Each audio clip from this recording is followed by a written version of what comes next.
Geografía, primer grado. Bloque 1. 9. Elementos y factores del clima.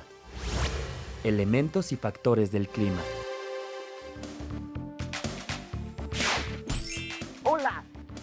Tlali y yo preparamos maletas para el próximo Congreso de Geografía. Hagamos contacto con el Centro de Comando Geográfico.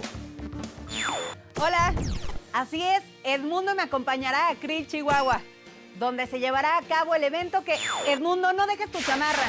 El Congreso es muy importante para los geógrafos Tlali, porque... ¿por qué debería llevar una chamarra a Chihuahua? Es verano, hace mucho calor.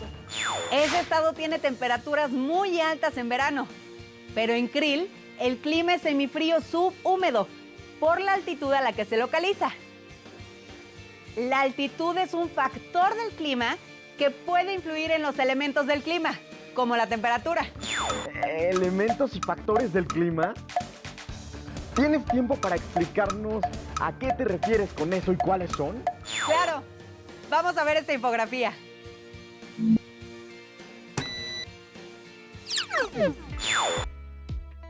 Los elementos del clima son las condiciones atmosféricas de un lugar, es decir, temperatura, presión atmosférica, viento, humedad y precipitación. La temperatura es el grado de calor en la atmósfera.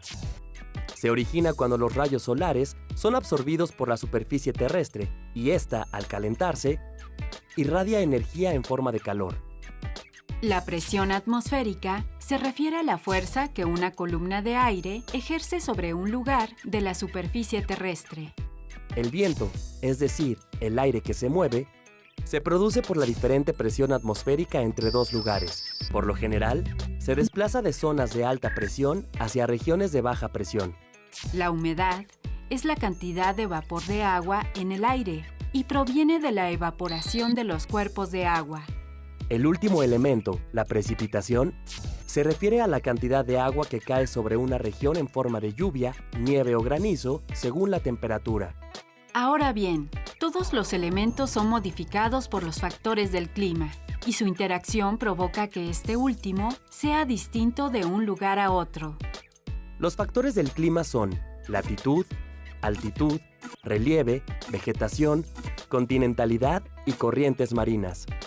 La latitud es la distancia entre el ecuador y cualquier paralelo. Condiciona la intensidad con la que los rayos del sol llegan a la superficie. Por eso las regiones cercanas al ecuador tienen temperaturas superiores a la de los polos. La altitud indica la distancia vertical entre un lugar y el nivel medio del mar. A mayor altitud, menor presión atmosférica y temperatura. El relieve es la configuración de la superficie terrestre. Las montañas alteran el desplazamiento de los vientos e influyen en la precipitación. La vegetación regula la temperatura y humedad de un lugar. A mayor vegetación, mayor humedad. La continentalidad se refiere a la distancia de un lugar con respecto a un cuerpo de agua. Las regiones cercanas a los océanos tienen temperaturas constantes y abundante humedad. Las más alejadas son secas y presentan temperaturas extremas. Finalmente, las corrientes marinas influyen tanto en la temperatura como en la humedad de las regiones por donde pasan. Las corrientes cálidas aumentan la temperatura de las zonas costeras localizadas en regiones frías. Además, traen consigo humedad.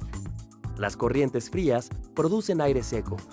En conclusión, Krill tiene un clima semifrío subhúmedo porque el factor de la altitud, que es de 2.346 metros sobre el nivel del mar, hace descender la temperatura y la presión atmosférica.